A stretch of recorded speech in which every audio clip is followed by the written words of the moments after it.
To another underrated film Saturday. I'm going to be doing Saturdays and Sundays video today, so I will be caught up today, which is good, and we'll be heading off to next week on schedule. So without further ado, let me address what I wanted to address for this underrated film Saturday, and that film is Lilo and Stitch, as you can see by the title and thumbnail. As far as Disney films are concerned, I think usually this one gets fairly overlooked in a similar respect as to how The Emperor's New Groove in particular gets kind of overlooked as far as a Disney film is concerned.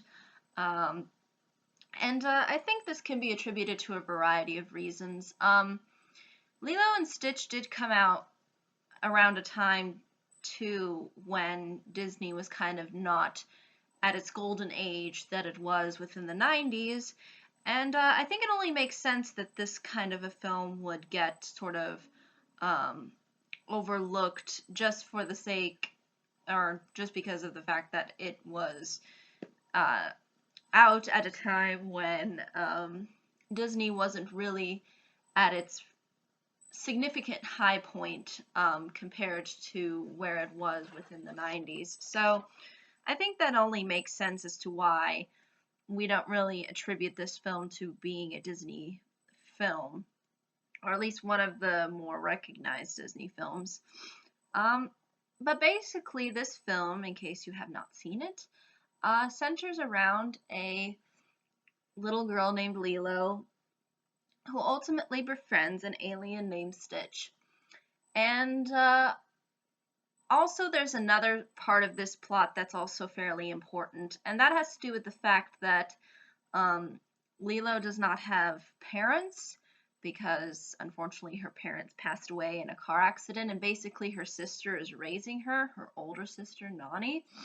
And this obviously creates a lot of complications because obviously Nani is not her parent, and so they have to go kind of through this very difficult transition, and during that time, that's really when Stitch sort of comes into the picture, and you sort of see the complications that end up arising by having an alien sort of pet, but then you also see all of the little moments of joy and happiness, and how eventually Nani as well as Lilo sort of get to bond, and also you see Stitch basically becoming sort of part of their family too. So that's really at the heart of this film. It's these two worlds sort of colliding, basically the world of Stitch and the world of Lilo. And in doing so, there ends up being a lot of shenanigans. And again, I don't really want to give away the plot as to what happens because that would be a huge spoiler. But it is very family-centered, like a lot of other Disney films. But what I find unique in particular about this film is that it does provide an interesting set of circumstances. Because usually we don't see within Disney films these kinds of perspectives where you have a child that's not really within the most stable, I guess, environment, considering the fact that both of her parents are not there. And it's also interesting too because you get to see things sort of through Lilo's sister Nani's perspective, and how it's a difficult task for her to raise her sister while at the same time try to support her sister as well, being the fact that she's really the only caretaker of her. And I think that's really what makes this film interesting and unique. Also, Lilo's character is a standout. And the fact that she is rather rambunctious, she is a little out there. She kind of reminded me a little bit of how I was when I was a kid. I was kind of just out there. And even a little bit more bizarre than maybe your average kid. And I think there is some ways in which kids can really identify with that. Can she be a little bit obnoxious at times? Yes. And there are points where I think she does kind of annoy me, and where I do sympathize more with Nani than I do with her or with Lilo. So again, it's one of those things where, again, there are dimensions to these characters, and I think that's what ultimately makes it work. And I like too that Stitch has this sort of kind-heartedness to him, but then he also, likes to cause trouble and, kind of creates his own world of chaos as he's entering in the world of Lilo. And you'll see sort of how he does that if you choose to watch the film. But basically, that's really its main focus. Um, and also, the location of Hawaii also lends itself to really, really cool scenery as well as nice songs. Um, and yeah, I think overall this film really does work. Um, I think the fact that this film is fairly grounded, it feels like that there's part of the real world in it, is probably one that makes it somewhat more out of the ballpark of what Disney is usually known for doing, because usually within a Disney film we're taken to a completely different world. Even within a film like The Emperor's New Groove, it's a completely different surrounding. It's not necessarily a surrounding that technically exists, unlike Hawaii, which is a location that does exist, and we do have, real human characters, and they're not part of this, enchanted world, or they're not part of a, some kind of,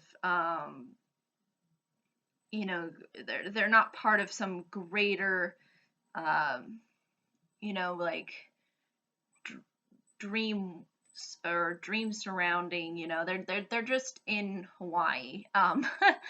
And that down to earthness and that simplicity might have maybe deterred some audiences, because it's not really what people are accustomed to when they're seeing something from Disney. Usually when you think Disney, you think, oh yeah, they're going to be in some really magical, uh, creative look. It's going to be something that's, not really part of our world. It's unique, it's different, and it has a sense of magic or a sense of adventure. It feels like the film's transporting you somewhere.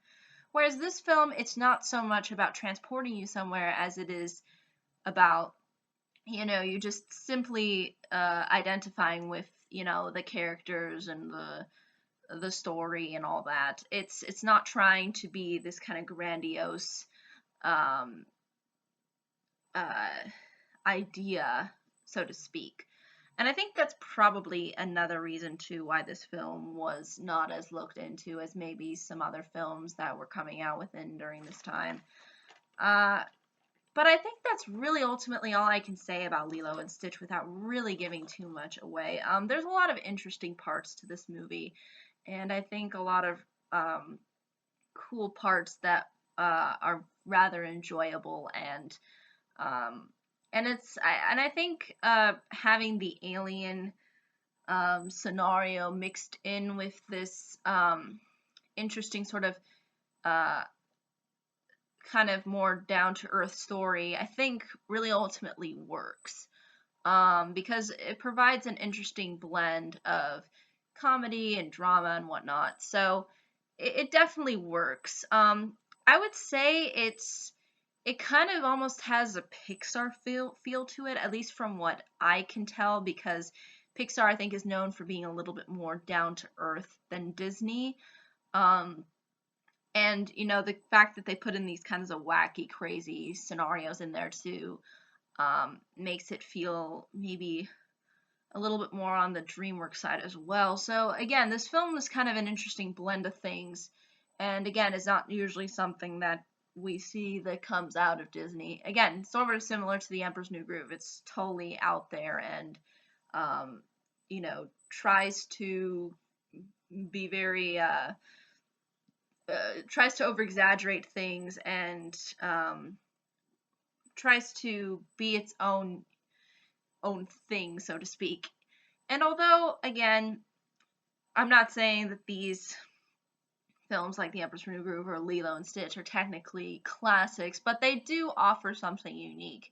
And I think it is good if more people would be interested in this kind of a film, and also in other films like I mentioned, The Emperor's New Groove. So as far as Disney is concerned, this is definitely one of the ones that was, I think, put a little bit under the bus. But yeah, if you are interested in that kind of a film, I would definitely recommend checking it out if you can. And the previews for this film were actually pretty hilarious. And it's kind of funny how Disney can make fun of itself in that way too. So I think that's also something that makes this film rather unique. So yeah, but I think that's really ultimately all I can say without giving too much away. But thank you so much for watching. If there are any questions, comments, concerns, I'd be more than happy to answer them. But thank you so much for watching. Hope you all have a pleasant day, week, month, and year. And I hope to see you on the next video. Take care. Bye-bye.